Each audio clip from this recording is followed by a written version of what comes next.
Today, I have the absolute pleasure of talking right now with Casanova, aka the Top Talent. How you doing? Hi, what's up, bro? I'm good. Doing great, doing great. Today, we're talking about a special tournament you're going to be a part of in a couple weeks. Limitless Wrestling's Vacationland Cup this year. I mean, how do you feel, man? How do you feel? So I don't know if you know this, but this is gonna be my third Vacationland Cup. So I feel like it's kind of make it or break it at this point. I feel like you shouldn't get too many opportunities at things like this, and the fact that I was given a third opportunity to win and I hadn't won the first two is a big deal to me. So I'm going into it with the mindset that I'm going to win it, which everybody should go into it with that mindset. So I just feel I'm so ready. Just in my career, at Limitless Wrestling, I feel like it's the right time for me to step up and make a big impact. Awesome, man. Awesome. Now, actually, you beat me to it. I was going to say this is going to be your third competing in Vacation Lane Cup. Your first year, you actually made it to the final round, Right. and last year you were unfortunately eliminated first round by the Kevin. contestant just announced last night, Kevin Blackwood. Yep. Do you feel that this being your third gives you an edge over the rest of the competition? Hmm. No, because I've been in tournaments before. I understand how it works. I guess you can say, yeah, I do have an edge. But I'm going into it as any other match. This is going to be I got one person I need to worry about, and then I have three more people I need to worry about. So that's where my head is at. I'm not really, I don't feel like I'm ahead or behind just because I've, experienced the Vacation Land Cup. Um, but I know what's going to be in store for me. I know I have technically four other people I need to beat to get the heavyweight championship. So Yeah, that's a great mindset to have. And speaking of that prize, this year, unlike the previous years, will be for the now vacant Limitless Wrestling Championship. yeah, Now, to bring back the lineage of the belt, which I mean, very brief, but still, you have first champion MJF and second champ Anthony Green. Both guys signed to pretty big contracts and pretty big companies. Do you see this as a potential launch pad to hit that same national television stratosphere?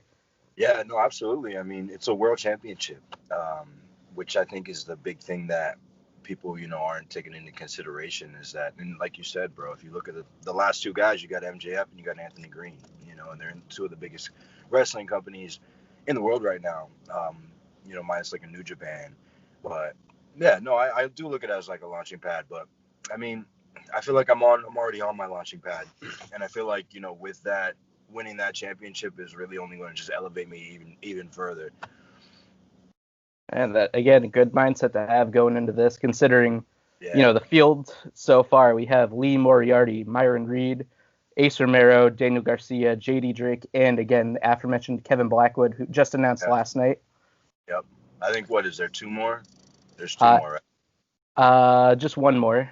There's one more. Oh, okay. This actually brings up an interesting question I've had. If you were given the controls and you could pick that last spot, who would you give it to and why? Uh, Somebody who I'm actually surprised isn't in it already is there's two people. One person is JT Dunn. I'm Hmm. surprised he's not involved yet. And then another person is Alec Price. Alec, um, he I have my issues with that kid. Like he's a good kid and he's a good wrestler, but like that kid gets on my freaking nerves. I'm telling you. But he's good, and he talks a big game and he backs it up and and he worked hard for opportunities. So like I hope he does get an opportunity, but really just an opportunity to lose because I don't see him beating anybody in that tournament. No, I'm just kidding. No, he'll be all right. I hope he does get an opportunity though, but he just freaking runs his mouth too much. Actually, interesting you brought up Alec Price because I last night, in fact, on the road, you Yeah. looked like you were gonna have an exchange of words. You looked like you were almost gonna jump in there with him. Yeah, he was talking shit. He told me to walk away. Oof, yeah. Walk I away. As I was walking away. I hate that. It actually bothered me a lot. I was like, oh, hell no. But we're going to have it out on the road, which is going to be exciting for people just because, like I said, Alec is very talented. Um, and then going against me, and I'm not taking no shit. So. And working on the road, honestly, one of my favorite favorite wrestling shows to watch each week. I mean, what's it like, working in that environment with everyone around the ring that's wrestling also being in the crowd? Yeah. I think the cool thing about that is it challenges you to perform in front of your peers who understand kind of the ins and the outs of how everything works. And I think the challenge for me was more or less to make them forget that, they're, I guess, my peers, as opposed to like, I want them to genuinely feel the emotions that you would feel if you were watching me perform as like a fan. So that was my mindset going into that, is just being as authentic as I can and treating them not like my peers, but like a real crowd, and how, letting them react how a real crowd would react. But yeah, I loved it. I thought it was great. I actually thought that they were my peers, and other wrestlers as well that know what's going on. Um, I think honestly, I've done studio tapings where there's no crowd, so I think that that's like leaps and bounds above any sort of like no crowd studio taping, having those other wrestlers around the ring. Yeah, I agree. It feels a lot more lively to just have kind of Yeah. everyone around versus a piped in noise or no noise at all. Right. Oh, yeah. Now, I mentioned who you'd take on or who you'd choose to fill in that last spot. Now, if you had your choice in who you'd take on first round, who would you pick and why? I think somebody that I'd pick.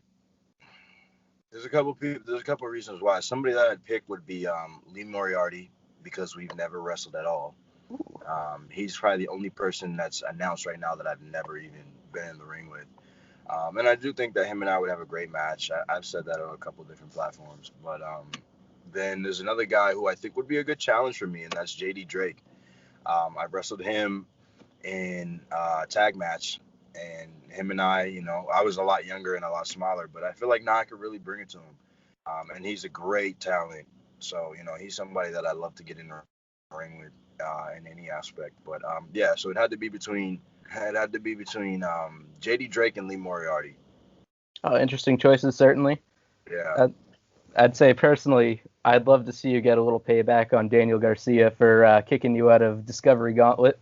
Oh, I know. He did me dirty. Well, him and I were supposed to have that one-on-one for Limitless, for the number one contenders Mhm. for the world title. So, I mean, him and I were going to see each other regardless. And I still plan on seeing him at some point. Oh, So great to hear. I have pretty high hopes that I'm going to end up seeing that kid, because like I'm a big fan of Daniel Garcia, um, as a person, as a wrestler. And I think he's hella talented, and he's a threat. He's honestly a threat. I mean, there's nobody in this competition that's not a threat. If you really look at the lineup, I look at this lineup and I think anybody could take it. Honestly, it's pretty much a pretty big who's who of Yeah, a lot of the indies right now. right. Now, let's say best case scenario happens, you win the first round, you go on to the four-way final, you're the winner, you're the new Limitless champion. Who do you Right. want to step across the ring in your first defense against, and why? Oh wow. Okay, that's a good question. Wow. You know what? It's crazy to say. I haven't thought that far yet. You know Oh, why? Is because I'm so focused on just winning Vacationland Cup, my first tournament match, and then the four-way, that I haven't even thought past that. I don't want to get too ahead of myself. I'm focused on what's in sight, and then after that, then I'll be able to have a little bit more clear view of what I want and who I want to against. I absolutely respect that. Now, kind of just going over the year as a whole, I gotta say, for what little there was for wrestling in 2020, I'd say you absolutely made the most of it personally. I mean, you got Turbo Graps against ACH. You got, what else did you get? You got a Limitless title match beforehand too against AG and Ace Romero. Yeah. And I mean, this goes without mentioning that fantastic three-way tag at For The Culture. Honestly, that was a show stealer. Wow. Thank you. Honestly, there wasn't like a second of that match I wasn't like glued to the TV. Dude, But let me tell you, that match was not. We didn't know what was going on when we went out. oh wow. The fact that it came off, that just goes to show the talent of everybody that was in that match. I tried to get the match, like, this is a little pulling the curtain back a little bit, but I tried to get the match moved because we weren't ready. Oh wow. Like, we're not ready. Like, those are very difficult to do with three different teams, But yeah, but thank you. I'm glad that a lot of people gave us a positive review on that, so I appreciate that. Yeah, I gotta ask though, was the slot you went on the original slot, or was that like a match? Yeah, it was like Oh. third. Oh wow. Yeah, like third or something like that. And yeah, so I mean, we weren't ready. I was like, hey man, we need more time, but we pulled it together like pros. Honestly, I couldn't have So like seen that. It just looked like a great match, man. that's how you know the talent in that match. So all those guys, Top Flight, shout out to Top Flight. Oh Congrats yes. to those guys, man. Absolutely Huge. killing it. Yeah, that's huge, man. They deserve it. Those guys are so freaking good. Yeah, like I mentioned, 2020 again, not the biggest, not to say the most dense year in wrestling, but still a lot of great stuff that came out of it. Yeah. How would you define your 2020? I feel like going into 2020, or even the beginning, everything was going so good. I remember like this time last year, right up until like we did the Beyond show, Heavy Lies the Crown. Like everything was just moving for me. Then PWI gave me the one to watch. I had a bunch of great like I was really killing it. Like all my matches were on point. But no, like the best way to explain it is just like, I started out hot. COVID kind of ruined a couple of things for a lot of people, including myself. And then I had the mindset to, and you could go left or you could go right. You could go backwards or you could just continue to move forward. And I just chose to move forward and to progress myself in every aspect of my life. Not even just in the ring, physically, mentally, spiritually, everything. And I think that just all around just made me 10 times of a better performer, athlete, whatever. Oh, I hear you, man.